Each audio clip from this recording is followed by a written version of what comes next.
तो आज हम चालू करने वाले हैं बैलेंसिंग ऑफ केमिकल इक्वेशंस। ठीक है, तो आइए देखते हैं बैलेंसिंग ऑफ केमिकल इक्वेशन। तो जैसे मान लेते हैं मेरे पास दो गैसेस हैं, एक है मेरे पास नाइट्रोजन गैस और एक है हाइड्रोजन, और मुझे कुछ प्रोडक्ट बनाना है जिसका नाम है अमोनिया। तो मैंने क्या लिखा, nitrogen gas plus hydrogen gas और इससे जो मिलेगा वो मुझे मिलेगा अमोनिया। क्या मिलेगा? अमोनिया। ठीक है, ये भी क्या है? गैस। तो अब इसका इक्वेशन कैसे बनेगा? तो नाइट्रोजन को हम लिखते हैं N2, ठीक है, हाइड्रोजन को लिखते हैं H2 और अमोनिया को लिखते हैं NH3। ठीक है, तो अभी पहले तो हमने ये देख लिया है कि कंपाउंड फॉर्मेशन कैसे होता है। तो नाइट्रोजन और हाइड्रोजन जब मिलेंगे तो ये बनेगा, जैसे कि नाइट्रोजन पे था हमारा चार्ज N3-, ठीक है, उसके बाद हमारे पास हाइड्रोजन आया H+, तो 1 का मल्टीप्लाई हमने N में किया तो क्या आएगा? सिर्फ N आएगा, लेकिन 3 का इसमें करेंगे तो क्या आएगा? H3, तो क्या बन गया? NH3। ये तो है कंपाउंड फॉर्मेशन की बात, पर हम क्या सीखे हैं? बैलेंसिंग। तो जितने नाइट्रोजन इधर हैं उतने नाइट्रोजन इधर भी होने चाहिए, मतलब जो राइट में है वही लेफ्ट में होना चाहिए और लेफ्ट में वही राइट में होना चाहिए। हाइड्रोजन कितने हैं? 2, लेकिन यहाँ पे 3 है। इसका मतलब अपनी इक्वेशन जो है अभी बैलेंस हुई नहीं है। तो यहाँ 2 नाइट्रोजन है तो यहाँ भी कितना करना पड़ेगा? 2 करना पड़ेगा। तो उसको मैंने क्या कर दिया, 2 से मल्टीप्लाई। जो भी मल्टीप्लाई करेंगे यहाँ नीचे नहीं होगा, जो होगा आगे होगा। ठीक है, तो 2 नाइट्रोजन हो गए, इधर भी 2 नाइट्रोजन है, लेकिन हाइड्रोजन कितने हैं? 2। यहाँ कितने हैं? 3 यहाँ थे, 2 यहाँ थे, 3 2 6। तो यहाँ 6 हाइड्रोजन है, यहाँ पे सिर्फ 2 ही है। तो इसमें कितने का मल्टीप्लाई करोगे 6 हो जाए? 3 का। तो 3 2 6, तो 6 हाइड्रोजन इधर भी हो गए, 6 हाइड्रोजन इधर भी हो गए। नाइट्रोजन कितने हैं? 2, यहाँ भी कितने हैं? 2। तो इस तरह से हम आगे कंटिन्यू करेंगे। ठीक, तो अभी हम एक और एग्जांपल लेते हैं। जैसे अपने पास है CaOH का ऑल्टवाइस प्लस HNO3। ठीक है, तो इस पे से जो बना वो बना CaNO3 का ऑल्टवाइस प्लस H2। तो इसको हमें क्या करना है? बैलेंस करना है। इसको एक बार सही से लिख लेते हैं, CaOH का ऑल्टवाइस। ठीक है, तो सबसे पहले अपना काम क्या था? एलिमेंट लिखना। ठीक है, फिर क्या करना? रिएक्टेंट, फिर क्या करना है? प्रोडक्ट। रिएक्टेंट में हमारे पास कितने हैं? 2 हैं, CaOH का ऑल्टवाइस इधर आ गया, HNO3 यहाँ आ गया। ठीक है, ऐसे प्रोडक्ट में भी 2 है अपने पास, CaNO3 का ऑल्टवाइस और इधर है H2O। ठीक है, अब इसको क्या करना है? बैलेंस करना है। उससे पहले क्या करो, लिख लो सारे एलिमेंट। कौन से एलिमेंट है अपने पास? कैल्शियम है तो सबसे पहले कैल्शियम लिख लिया, ऑक्सीजन है तो ऑक्सीजन लिख दिया, हाइड्रोजन है तो क्या लिख दिया? हाइड्रोजन लिख दिया। वापस हाइड्रोजन आ चुका है पहले, ठीक है, नाइट्रोजन लिख दो, ऑक्सीजन आ चुका है। तो कैल्शियम, ऑक्सीजन, हाइड्रोजन और नाइट्रोजन इतने एलिमेंट्स हैं। अब इस लाइन में हमको क्या देखना है? कैल्शियम देखना है। कितने कैल्शियम इधर है अपने पास? एक ही कैल्शियम है। कितना है? ये जो ट्वाइस लगा है सिर्फ O और H के लिए लगा है, O और H के लिए, कैल्शियम के लिए नहीं है। तो यहाँ पे कैल्शियम कितना है? 1, यहाँ पे नहीं है, यहाँ पे कितना है? 1, यहाँ पे नहीं है।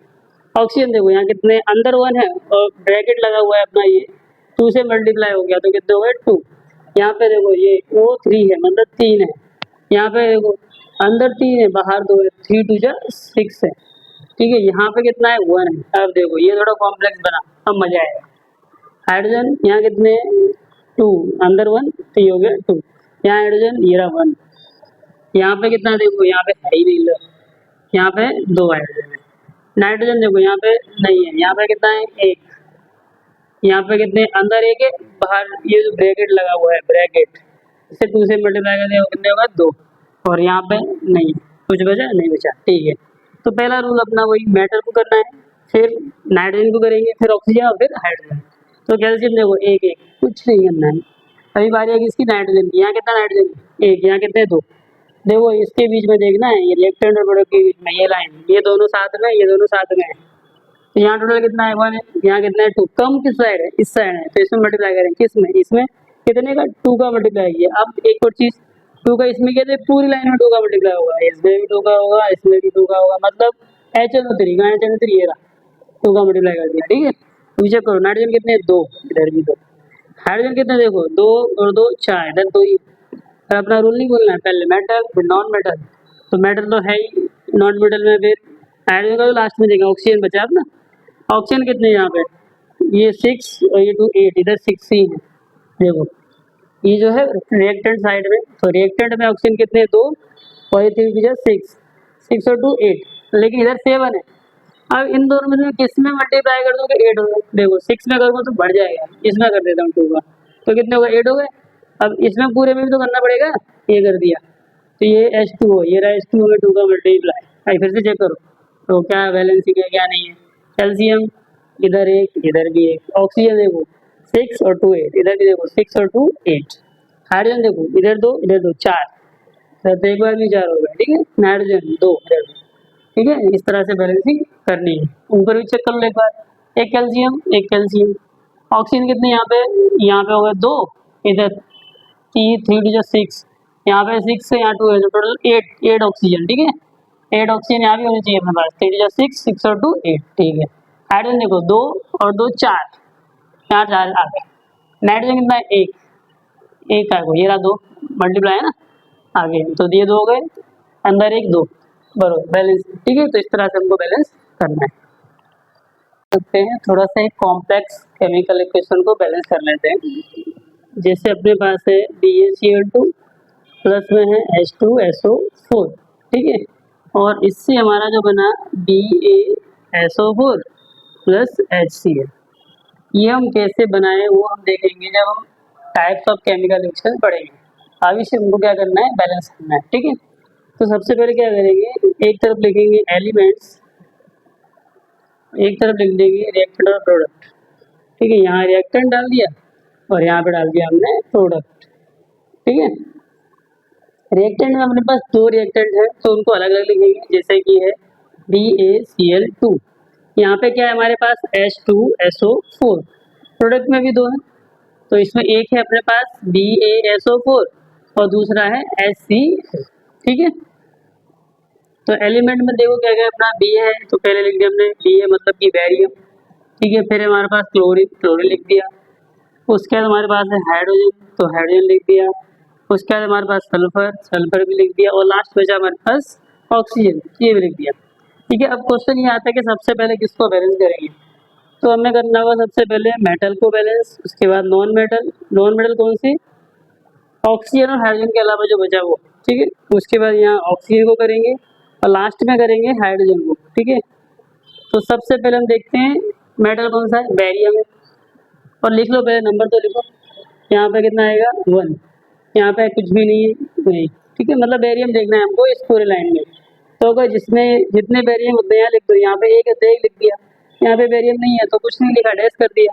यहाँ पे बैरियम कितना है 1, तो यहाँ 1 लिख दो, यहाँ पे नहीं है तो डैश करो, ठीक है। क्लोरीन देखना है, अब क्लोरीन इसमें कितने हैं 2 है, इसमें है नहीं है तो डैश करो, यहाँ पे भी नहीं है तो डैश करो, यहाँ पे कितना है 1 है, देखो 1 क्लोरीन है तो 1 लिख दिया। ऐसे ही हाइड्रोजन देखो, इसमें हाइड्रोजन है नहीं है तो डैश करो, इसमें है 2 है तो 2 लिख दिया, इसमें है नहीं है तो डैश, इसमें है कितना है 1, ठीक है। अब यहाँ देखना सल्फर यहाँ नहीं है, यहाँ पे कितना है 1, यहाँ पे कितना है 1, यहाँ पे नहीं है। ऐसे ऑक्सीजन देखना, इसमें नहीं है, इसमें 4, देखो ये 4, इसमें भी 4, यहाँ पे नहीं है, ठीक है। अब आती है बात बैलेंस करने की, तो बैरियम ये सबसे पहले आपको करना है मेटल, यहाँ पे कितना मेटल है 1, यहाँ पे भी कितने 1, बैलेंस है। उसका नॉन मेटल में अपने पास हाइड्रोजन और ऑक्सीजन के अलावा क्या सल्फर और क्लोरीन, तो ऊपर क्लोरीन दिया तो क्लोरीन देख लो पहले, क्लोरीन कितने 2, यहाँ पे कितना है 1, तो यहाँ मैं 2 का मल्टीप्लाई कर दूंगा तो टोटल 2 हो जाएंगे ना, ठीक है। अब ये 2 का मल्टीप्लाई जो मैंने किया है ये इस लाइन में पूरे में करना पड़ेगा, मतलब यहाँ भी करना पड़ेगा, यहाँ तो कुछ है नहीं तो नहीं करूँगा, यहाँ पे कुछ नहीं तो नहीं करूँगा, तो यहाँ कर दिया, ठीक है। अब आया अपना सल्फर नॉन मेटल में, इधर भी एक इधर भी एक, हो गया। अब बाकी सारी चीज चेक कर लो, ऑक्सीजन कितने 4 है, इधर भी 4 है, सल्फर कितना है इधर 1 इधर भी 1, मतलब रिएक्टेंट प्रोडक्ट में देखना है, ठीक है। तो रिएक्टेंट की इस साइड के दोनों डब्बे, प्रोडक्ट के दोनों में जो बराबर बराबर होना चाहिए, ठीक है। जैसे बैरियम में इधर 1 है इधर भी 1 है, क्लोरीन में कितने इधर भी 2 है इधर भी 2 है। हमने जो मल्टीप्लाई किया ये 2 जो अपने मन से किया हमने, तो किसमें HCl भी किया ना, तो ये अपना HCl यहाँ 2 से मल्टीप्लाई कर दो, ठीक है। ये 2 से मल्टीप्लाई हमने यहाँ पे कर दिया तो बैलेंस हो। हाइड्रोजन देखो इधर भी 2 है इधर भी 2, सल्फर कितने इधर भी 1 इधर भी 1, ऑक्सीजन 4 4, ठीक है। अब यहाँ चेक कर लेते हैं एक बार, एक बैरियम यानी कि लेफ्ट में जितने हैं उतने ही राइट में होने चाहिए, जो भी एलिमेंट्स हमने लिए हैं। तो जैसे बेरियम हमने लेफ्ट में देखा कितना है, पूरे में एक बेरियम है। ऐसे ही राइट में, किसके, इस एरो के राइट में, प्रोडक्ट साइड में, ये क्या है, हमारा प्रोडक्ट है, ठीक है, और ये हमारा क्या है, रिएक्टेंट है। तो रिएक्टेंट और प्रोडक्ट दोनों में क्या होना चाहिए, बराबर बराबर होना चाहिए एलिमेंट। तो यहाँ एक बेरियम, यहाँ भी एक बेरियम, यहाँ के वन कितने, दो, यहाँ देखो एक ये था, ये दो का मल्टीप्लाई करके दो, हाइड्रोजन दो है, ये रहे दो, सल्फर कितना है, एक, ये रहा एक, ऑक्सीजन चार, ये रहे चार, ठीक है। तो इस तरह से हमको क्या करना है, बैलेंस करना है।